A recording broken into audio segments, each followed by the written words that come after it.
Hi, everybody. This is Scott. I had an opportunity today to speak at a conference, the IPR Bridge Conference in Washington, D.C. IPR is the Institute for Public Relations, and it's a great opportunity for academics, corporate communications practitioners, PR firm people to all come together, talk about the future of the profession. I was really grateful to have an opportunity to talk about trust signals, my book, and the whole concept of trust signals as being a new way to think about what PR should do and as PR's new tools of the trade. So I thought I'd share um, my presentation for those who couldn't be there. So let's get into it. So, what are most companies looking for when they call a PR firm today? Obviously, I own Idea Grove, a PR firm. We get most of our leads from people calling us. So I know from whence I speak here. What are most companies looking for? Let's imagine the phone call, that first conversation, that Zoom meeting, and what the first thing they ask for or the first thing they say is, "Hi, I'm calling because I'm looking to build mutually beneficial relationships with my organization's publics." If you're wondering, this language is directly from the Public Relations Society of America's, the PRSA's definition of public relations. But I can tell you that in 18 years of owning Idea Grove, no one has ever asked for this. So that is not what people are looking for. Hi, I'm calling because I'm looking to get media coverage for my company. Well, okay, now we're getting a little warmer because we do get asked that question all the time. As a PR firm, maybe more than any other question. But I said at the outset, what are people looking for when they call us? And ultimately, I would argue media coverage is not what they're looking for because it does not. It is not a business goal. It's a means to an end, but it's not an end. It's a tactic. It's a deliverable, but it's not an underlying objective. So, for that reason, I'm going to say it's a no. Hi, I'm calling because I'm looking to build brand awareness for my company. Okay, now we're really getting somewhere because, you know, when I have, I'll give you a spoiler alert that when I have, if you want to be an Idea Grove client or talk to us about doing some work with us, if you say you want media coverage, I'm always going to ask you why. What is your objective in seeking media coverage? The most common answer I get is we want to build brand awareness. So, yeah, we get asked this question a lot. But the truth is, that's just what companies think they want when they call us. All right. It's not what they actually want because, I forgot to do the because the truth is, and the reality is that in today's world of Google and Mark Zuckerberg and all of these guys, hey, look, it's way more cost efficient to build brand awareness by targeting your market carefully online and following them around 24/7 with ads that are in front of them, showing your brand whenever you want to show it to them. Hey, it's me. You visited my website once. Did you forget about me? Because I'm going to keep serving you retargeting ads. That's the by far compared to PR, compared to media coverage, this is by far a much more effective and cost effective way to build brand awareness. So, that again is not what people want when they call us. When brands hire PR firms, it's not to achieve brand awareness, it's to achieve brand trust. And specifically, when they're asking for media coverage, they want media coverage because it's a trust signal. It helps brands to borrow the media outlet's credibility to build their own credibility, to build trust. But what's interesting, and what the reason I wrote the book, and what I spoke about at the conference, and that's in discussions with folks before and after my presentation as well, is, hey, look, people call PR firms because they want brand trust. So if that's why we're being called, why is the only hammer we have to hit that nail with media coverage? Why is that the only thing we can do? Because in this day and age, people that want brand trust could really benefit from someone to manage their online review strategy, their SEO, their UX. I would argue that the most important aspect of all of these tactics is how they fit into a trust building strategy.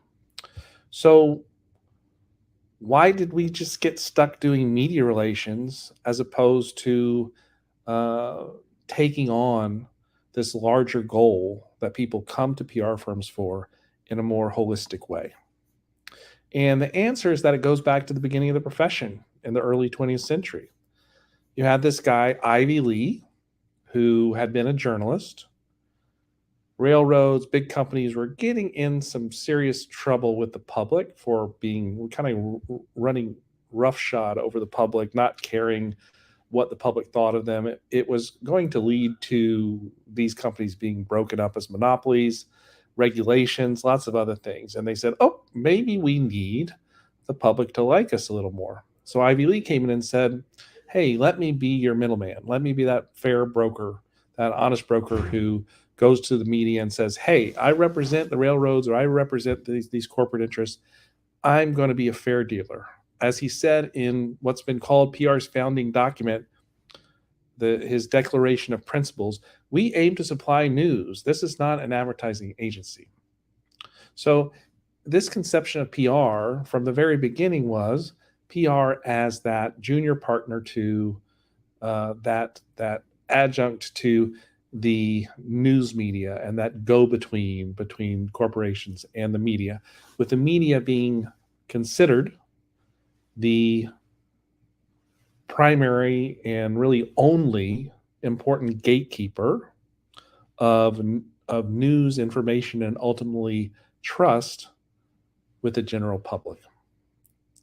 In other words, in Ivy Lee's time, if you could win over the media, you could win over public opinion. Ivy Lee's work for railroads led to, according to media coverage at the time, the first positive um, uh, public opinion toward railroads in particular in years. And this was specifically related to the work Ivy Lee did with the news media. But thinking of PR as a junior partner to the media, as that middleman between the media and corporations, is not the only way to think about PR. In fact, in the early days, the more compelling vision and the grander vision of public relations was that of Edward Bernays. Edward Bernays, who was a nephew of Sigmund Freud, the founder of psychoanalysis. Like Sigmund Freud, Edward Bernays really cared about what made people tick.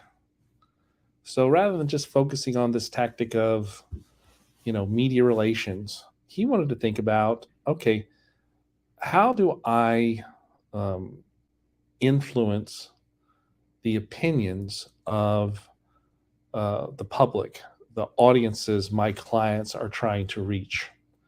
And yeah, especially at that time, media is a big part of it. But the key is,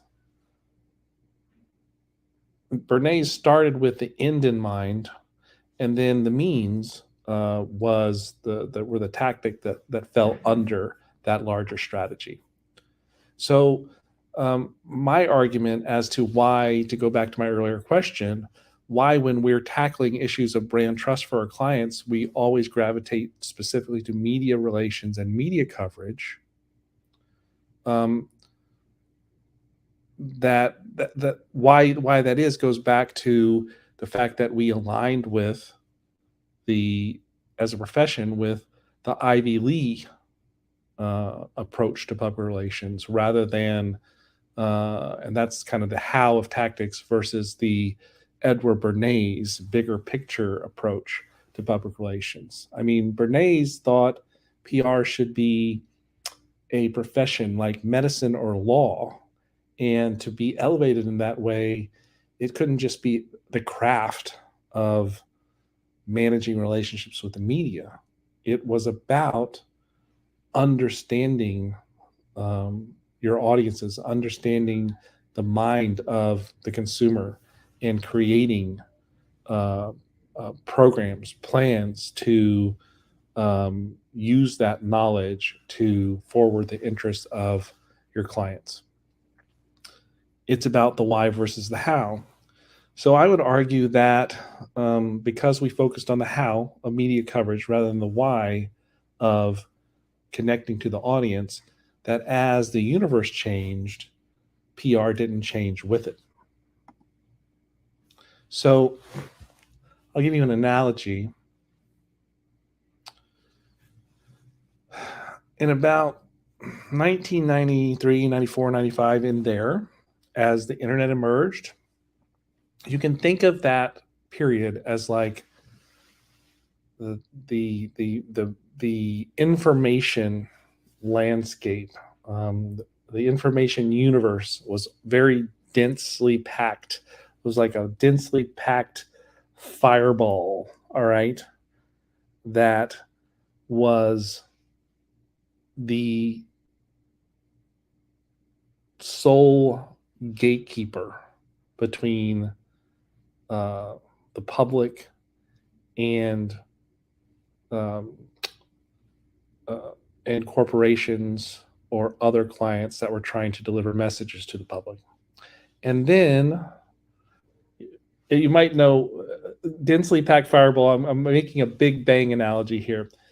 Starting with the internet and then with social media and all the development since, you had this explosion, this expansion of the universe of information where it's just continually expanded and expanded and expanded at the speed of light, just fragmenting into more and more pieces and to more and more different ways of, of people gathering information to the extent where we all grab the little fragments and sources of information that are meaningful to us and don't pay attention to the rest or aren't even aware of the rest because we're all in our own little zones of the information we algorithmically receive. That is today's landscape. It's why simply doing media coverage for clients is not enough anymore to help them achieve the goal of brand trust. And so, with that in mind, I developed a trust signals framework where we could start thinking about the bigger picture of this kind of post Big Bang information and influence universe as PR professionals.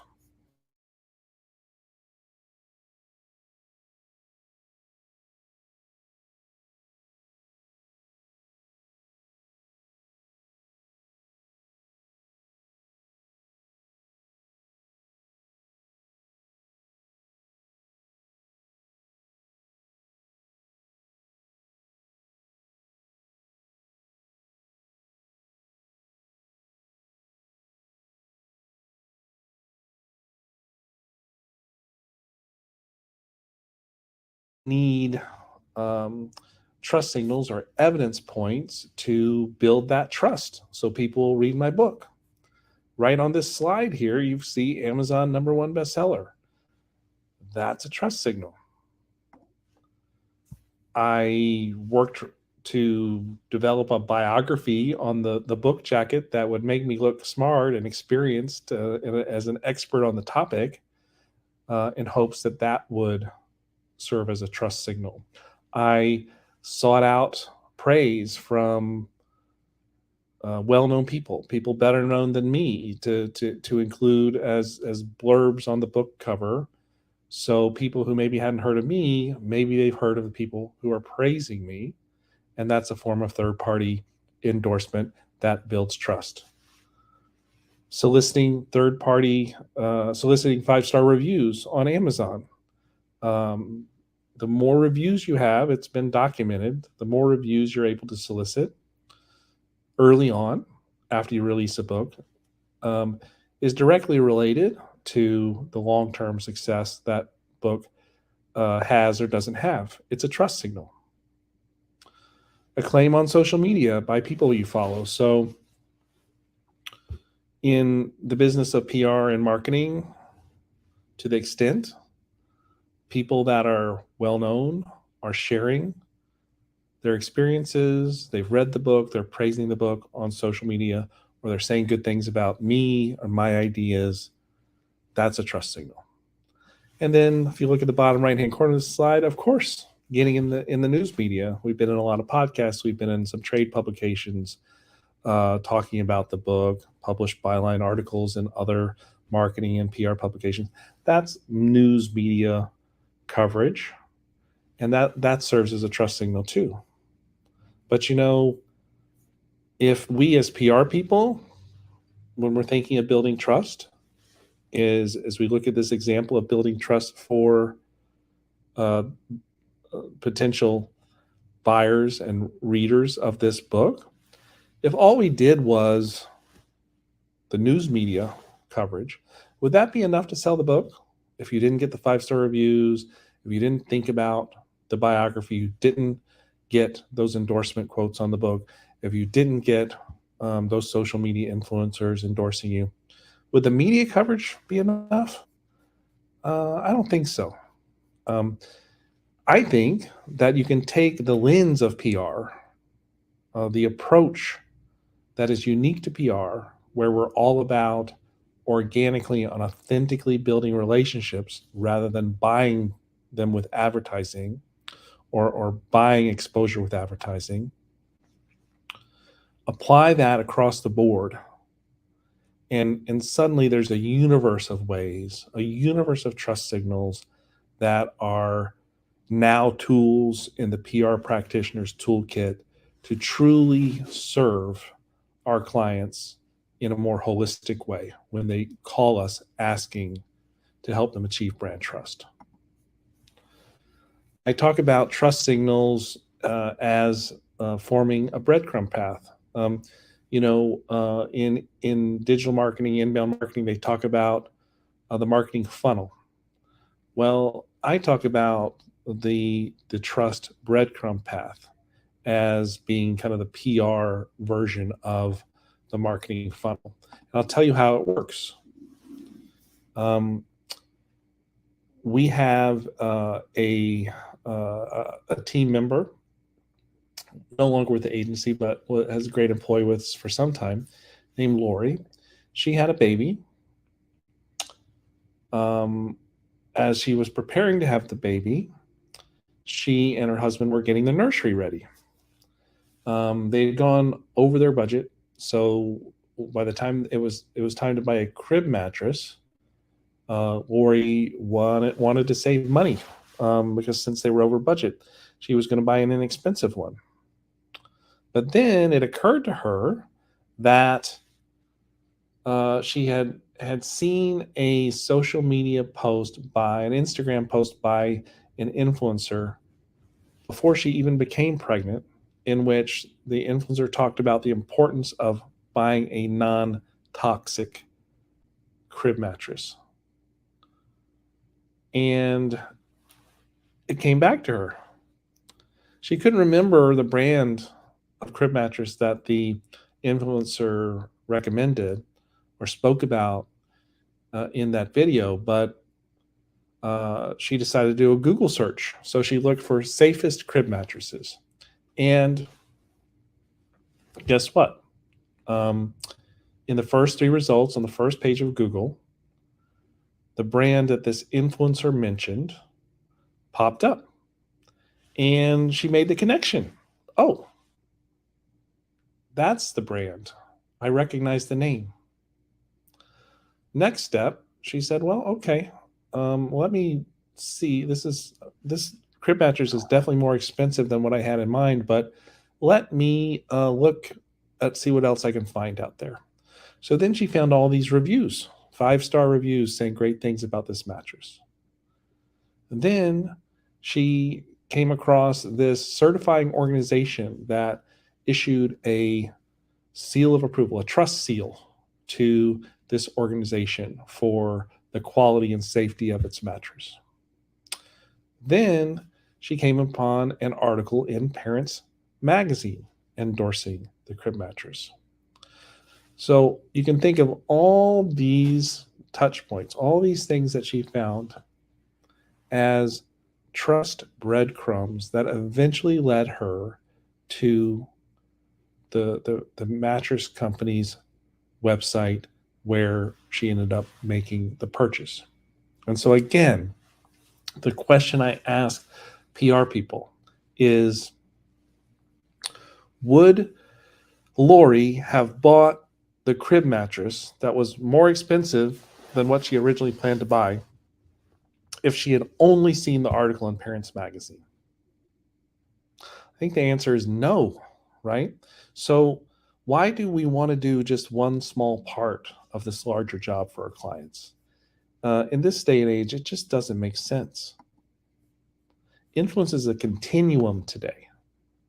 So yes, the media has influence, but if you look at this this continuum graphic on the left side, for the right person and the right use case, that individual customer review can have a whole lot more influence than an article in the New York Times, or since I'm in Washington, D.C. for this conference, the Washington Post. And guess what? In this day and age, the New York Times, while it's always been considered all the news that fit to print and one of the most respected media brands really of all time in the U.S., today you got about 30% of the public that doesn't trust what's in it. So there is no central source of truth today. We're in a post-truth world where one person's truth is another person's lies. And so you've got to look at the continuum, whether it's a media source or a customer review or a social media influencer or a customer ambassador, figure out which ones, as a brand, which ones your audiences trust, and then use that trust to confer trust on you. It's not as simple as it used to be. And the complexity of the challenge of building trust is such that it makes the role of PR people that much more valuable if we don't try to solve this through the exact same tactic of media coverage every time and do it in the same way we were doing before this big bang changed everything. We get a lot of clients who say, speaking of why they call us, a lot of times when I'll ask them why they want media coverage, they will say, we want leads. So everyone in PR knows that that's a fraught question, right? Look, PR is not lead generation. So I like this graphic because it communicates our relationship to lead generation, which is that it makes bad leads good leads. It doesn't close the leads.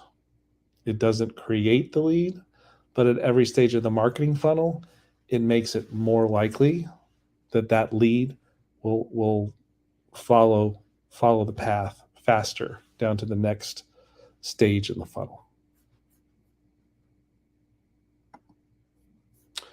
So I concluded my presentation to this group of academics and corporate communication folks today with a call to action. And it's the call to action of my book. And there are 3 parts to it. Instead of defining PR as its media relations or its mutually beneficial relationships between organizations and their publics, let's just define it in terms of what people are looking for, which is trust. In the same way that a salesperson, one-on-one, first has to establish trust before they can sell anything to anybody. Every good salesperson knows that. You don't immediately go in and start talking about your product. You build rapport and trust first. That's what PR is meant to do. It's to scale that experience, all right? To scale securing trust. With that in mind, who is the keeper of trust for brands? Shouldn't there be one? Is marketing the keeper of trust for brands? Well, I think marketing's principal role is to support the sale of products. And so I would argue that a PR practitioner whose job has never been to sell is in a better position to think of and to establish themselves as that keeper of trust within the organization. In the same way that an HR person is both an enforcer of company policies, but also an advocate for the employee. PR is great at serving in that role of being that that middleman or broker between the public and the organization and all the public. So not just customers, but employees, shareholders, the general public, communities of interest, activists, which is why ultimately I would say a PR perspective or a PR practitioner is, or a PR role is best suited to manage, own the corporate brand, because the corporate brand has to serve all those different audiences, not just the customer audience. And I believe that, and this was for the benefit of the audience I was speaking to today, a lot of people who are just looking for practical advice for growing their business. This is going to be inside baseball, but within the PR profession, there's been a transition where over the last 30 years, as this big bang has expanded, through sins of omission, PR's role and how PR has been thought of has kind of diminished. One of the signs of that is while 70% of corporate communications leaders believe they should report to their company's CEO, only a small percentage actually do today. It used to be much greater. Now, in almost every case, the great majority of cases, the head of communications or the director of PR or VP, whatever the title is, the top PR person generally reports to the VP of marketing or the CMO. That's not a terrible thing, okay? Most of our clients at Idea Grove, we deal with, or we work with the CMO, the VP of marketing. That's fine. However, I would argue that a CMO, if you are using the PR function as simply an arrow in your quiver, all right, a tool in your marketing toolkit, no different from media buying or something else, then you're doing yourself a disservice, because PR should be more than that. If PR is elevated to that strategic level, it can support marketing and support a company overall in ways that you couldn't imagine when you're thinking of them as just doing the media coverage. So that's where I ask people if they had questions and thank them. So I'll thank you, and I'll leave it at that. We're just about to hit exactly 30 minutes. I was only given 15 minutes for this presentation, so you can imagine how fast I had to talk.